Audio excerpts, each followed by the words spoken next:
Thanks very much. Hello to everyone. Thanks for the invitation. I come from the unit in DG Home in the Commission dealing with legal migration and integration. So you saw many of my colleagues yesterday regarding the legislation, legal migration directives, etc. Now, today I would like to, on the invitation of the ERA, to speak a bit about this European Commission Action Plan on Integration that was adopted 1 year ago, and also what's the current state of play. Perhaps I should start by recording what's the EU mandate in the field of integration, because it's quite an important aspect, as well as well, limitation to some extent, because well, first of all, as you know, when we talk about integration in our field, is strictly focused on third country nationals, so we don't talk about EU mobile citizens. It's perhaps obvious for most of you, but okay, let's remind it. And also, we don't focus so much on those who acquired the citizenship of the host country. So in a way, when you get naturalized, you may also fall out of our scope, even if it's not always the case. We try to be rather flexible.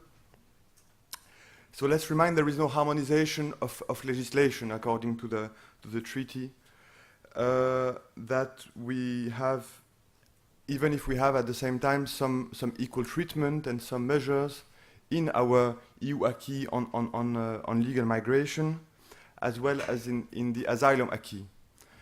But it's true that otherwise the mission is rather to establish measures to provide incentives and support of the actions of the member states, so excluding harmonization of the law and regulations regarding integration.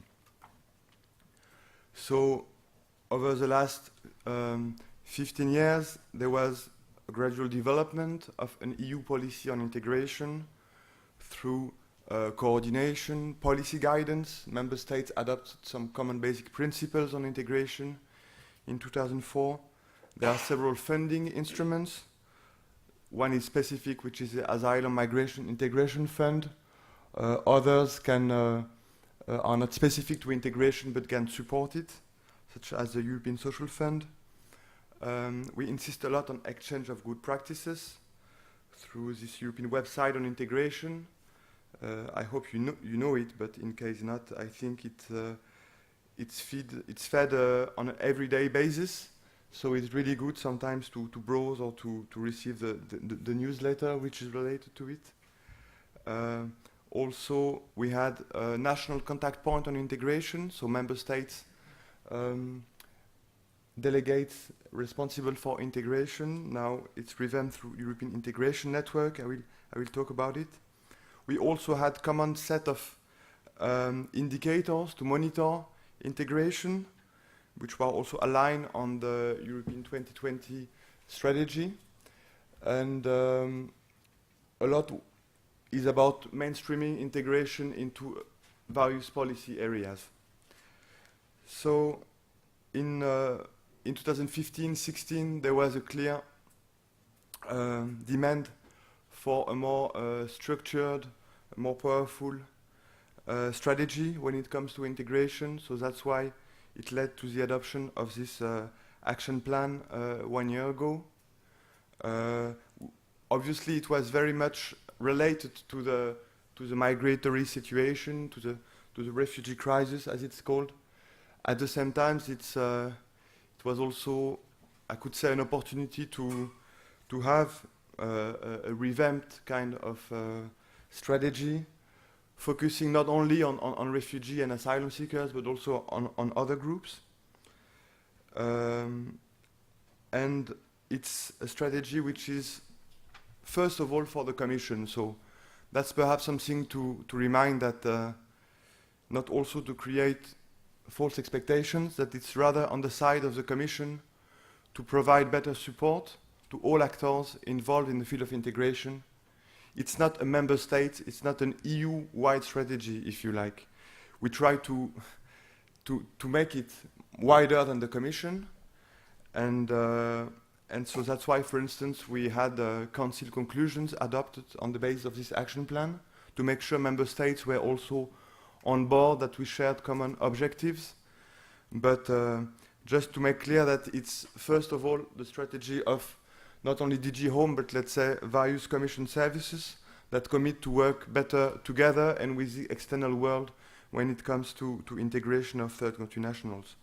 So a kind of general policy framework with more than 50 actions that were announced that target all third country nationals, but with many measures having a focus on recently arrived asylum seekers or refugees. A focus also on policy coordination, so better coordination with member states in terms of funding, also in terms of support to local and regional authorities who are very much in demand of support from the EU. And so a commitment of the Commission also to implement this and to follow it up later on. With 5 main priorities. First of all, start before arrival when it's possible. So supporting third country nationals before they arrive in the country. For instance, language support or information on the country of destination. Also pre-arrival measures. For instance, in the case of resettlement, we think in the EU there is often a lack of preparation of communities, of local communities where refugees would be resettled. So there is a lot more you can do in terms of information and preparation. Education and skills were seen as a very important second policy area. Sonia will present one of the action that will be, let's say, materialized in a few days' time. Will be presented. This skills profile tool. Third priority being the labor market and vocational training. So, without surprise, it's a very important area of integration. Then access to basic services, because for sure we cannot talk about labor market integration without talking about also housing, health, and other aspects. And then another aspect more horizontal, which was related to active participation as well as social inclusion. It's a bit difficult to talk about the action plan because it goes a bit in all directions.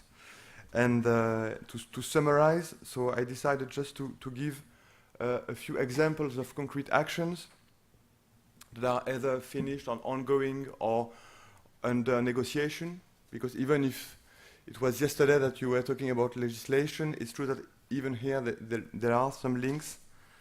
So the first example was currently we try to expand the example of fast-track program, fast-track into the labor market for refugees or asylum seekers that had high-skilled or experienced before, and that can be quickly integrated into the local labor market.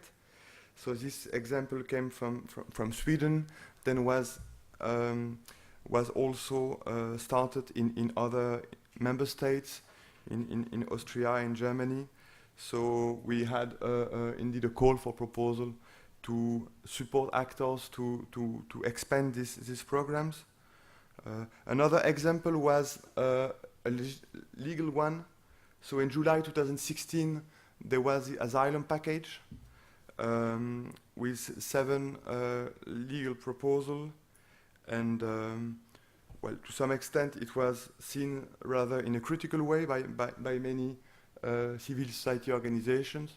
Perhaps some positive points that were often neglected is that in both the receptions conditions directive for asylum seekers as well as the qualification directive, which would become a regulation, there were more measures proposed for member states to ensure either quicker or more effective access to the labor market for asylum seekers.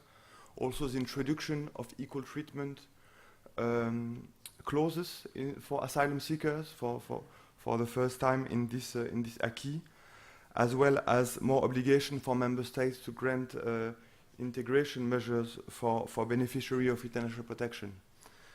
So Another example was more, if you think about mainstreaming integration into other processes, was the example of the European semester.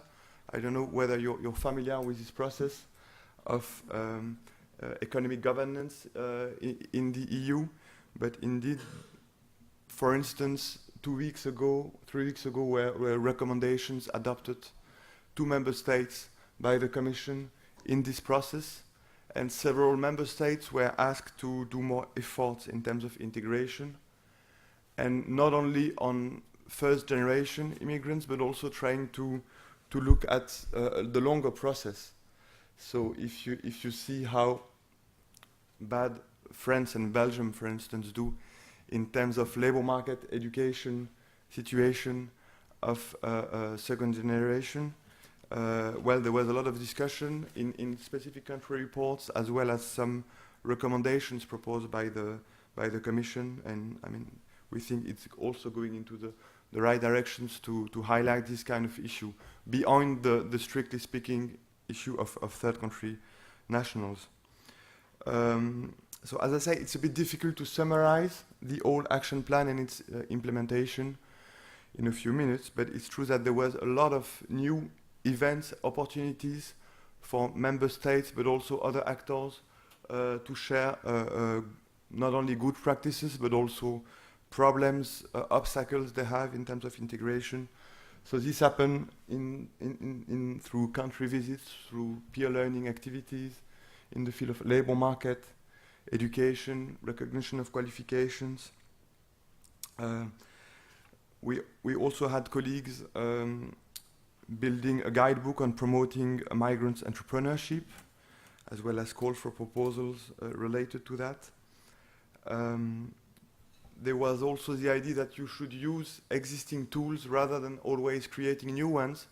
So for instance, in the frame of Erasmus+, in order to facilitate students' mobility, there was a system of language assessments and learning that was, let's say, enlarged to also benefit recently arrived refugees. And so there was quite a good use made of it. It's only available since last summer, but I think there were already more than 5,000 refugees that benefited from this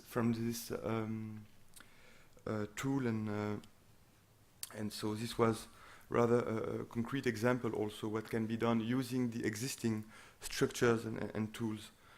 Well, Sonia will present the skills profile tool, so I don't need to talk about it. In the field of academic recognition, there is also an ongoing project with the ENIC-NARIC, the Recognition of Qualification Center, in order to have better tool for higher education institutions, I mean, credential recognitions institutions to know how to assess academic recognitions coming from typical origin countries of refugees. So this is ongoing between 5-6 institutions, ENIC-NARIC, but this will benefit all of them. Also, to give another example related to skills was in the frame of the EU skills agenda, there was a proposal for council recommendations on, well, a skills guarantee. In the end, it's called upskilling pathways, and it's about having a commitment from member states that any person that has not reached upper secondary education should have a kind of second chance through various ways. And I think we managed to have the integration of migrants very well taken into account in this recommendation. So I can also share the text if you are interested what kind of commitment member states took through this recommendation. And then last slide about concrete actions. Indeed, in terms of governance, we try to better support, better coordinate the discussion we have with member states. It's an issue of indeed where, I mean, it's an area integration where it's mainly member states that indeed take most of the decisions, but still there is a lot of space for coordination and exchange. Before we had this national contact point on integration, Now it's called European Integration Network.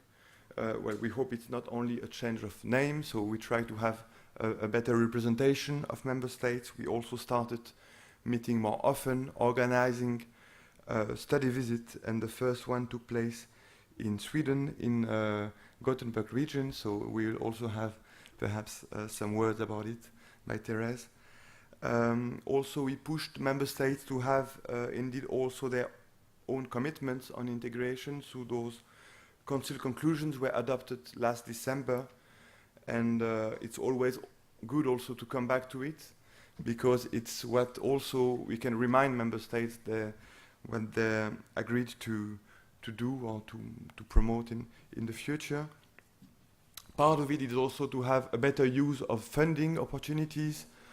In terms of the AMIF, there was an increase in the overall envelope for integration by 150 million euro. Overall, it's rather limited when you think in terms of the needs. But if you look at the original budget that was allocated for the AMIF for the full 7-year period of the financial from 2014 to 2020, it was a huge increase. Most of it is for member states' actions through their national programs. But beyond AMIF, the idea was also to better align the various funding opportunities.